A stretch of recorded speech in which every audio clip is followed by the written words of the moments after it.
அனைவருக்கும் வணக்கம். இந்த வீடியோ பதிவுல Z டிரான்ஸ்ஃபார்ம் ஆஃப் 1/n-1 பார்ப்போம். n greater than 1 குடுத்துருக்கோம். ஏன் சார் n கிரேட்டர் தேன் 1 குடுத்துருக்கோம்னு பார்த்தீங்கன்னா, சப்போஸ் n ஈக்குவல்ஸ் டூ 1 குடுத்தா என்ன சார் ஆகும்னா, 1/n-1 இருக்கு இல்லைங்களா? 1/n-1 அப்போ 1 - 1 என்ன சார் ஆகும்னா 0 ஆயிரும். இப்போ 1/0ன்னா இன்ஃபினிட்டி. அப்போ ஆன்சர் இன்ஃபினிட்டி வருமான்னு கேட்டீங்கன்னா, கட்டாயம் வராது. ஸோ அந்த பர்ப்பஸ்க்காக தான் இங்க n greater than 1 குடுத்துருக்கு. So by definition of Z transform, by definition of Z transform, so Z transform of any function f of n equals to summation schedule படி n equal to 0 to infinity f of n into Z power minus n.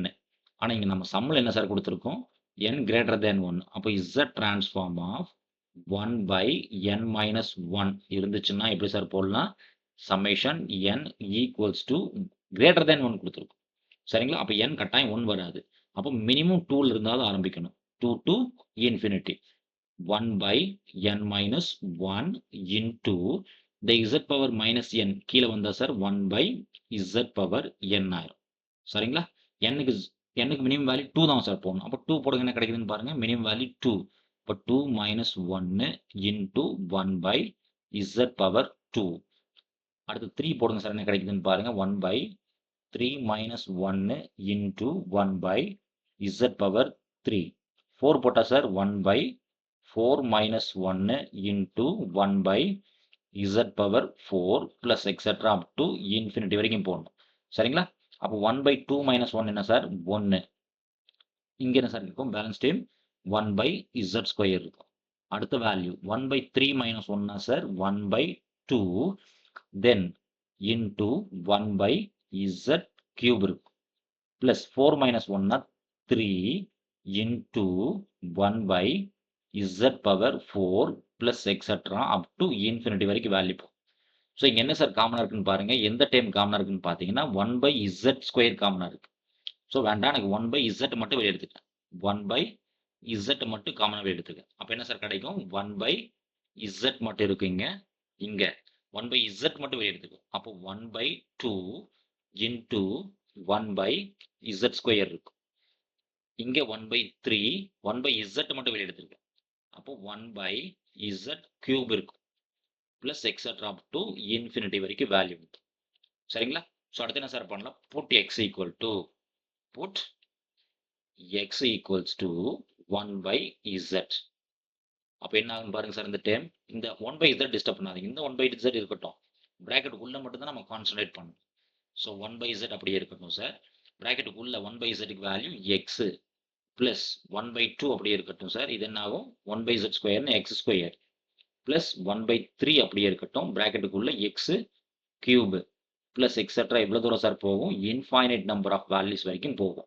So நமக்கு formula தெரியும் சார். என்ன sir formula, x plus x square by 2 plus x cube by 3 plus etcetera infinity இருந்துச்சுன்னா இதனோட answer என்ன sir, minus log 1 minus x. சரிங்களா? Minus log 1 minus x. அப்போ இங்க என்ன சார் ஆகுன்னு பாருங்க, 1/Z அப்படியே இருக்கட்டும். பிராக்கெட்டுக்குள்ள மைனஸ் லாக் 1 மைனஸ் எக்ஸ். சரிங்களா? அப்போ என்ன ஆகுன்னு பாருங்க சார், 1/Z அப்படியே இருக்கட்டும். பிராக்கெட்டுக்குள்ள மைனஸ் லாக் 1 மைனஸ் எக்ஸ். எக்ஸுக்கான வேல்யூ 1/Z. சரிங்களா? அப்போ இது என்ன சிம்பிளை பண்ணுங்க சார், 1/Z இந்த மைனஸ் அப்படியே இருக்கட்டும். லாக் பிராக்கெட்டுக்குள்ள சிம்பிளை பண்ணீங்கன்னா என்ன சார் கிடைக்கும், Z மைனஸ் 1/Z கிடைக்கும் பிராக்கெட்டுக்குள்ள. சரிங்களா? ஸோ நமக்கு ஒரு நல்ல ஃபார்முலா தெரியும். அதாவது லாக் ஃபார்முலா என்ன சார்னு கேட்டிங்கன்னா, அதாவது log a to the power b இருந்துச்சுன்னா இது எப்படி சார் மாத்திடலாம், b லாக் ஏன்னு மாத்திக்கலாம். சரிங்களா? இங்க இந்த 1 மைனஸ் மட்டும் தான் சார் இருக்கு. அது என்ன சார் அஷ்யூம் பண்றோம், -1 அஷ்யூம் பண்ணிக்கிறேன். அப்போ இது எப்படி சார் ஆகும், 1/Z அப்படியே இருக்கட்டும். Log of Z minus 1/Z whole power -1 மாத்திக்கலாம் இல்லைங்களா sir. At the same time a power -1 இருந்துச்சுன்னா இதை 1/A பவர் +1 மாத்திக்கலாம். இல்லை ஏ பவர் மைனஸ் என் கூட அஷ்யூம் பண்ணிங்க. இது 1 ஏ பவர் ப்ளஸ் என்ன மாறிடும். அப்போ இது எப்படி சார் மாற்றி எழுதலாம்? 1 log of reciprocal z minus 1 தலையில் மாற்றி எழுதலாம். சரிங்களா? அதாவது ஃபைனல் என்ன சார் சொல்லலாம்? z டிரான்ஸ்ஃபார்ம் ஆஃப் 1/n-1 இருந்துச்சுன்னா 1/z log z/z-1 மாத்திடுது. சரிங்களா? ஓகே, நன்றி. மீண்டும் இன்னொரு வீடியோ பதிவில் பார்ப்போம். தேங்க்யூ.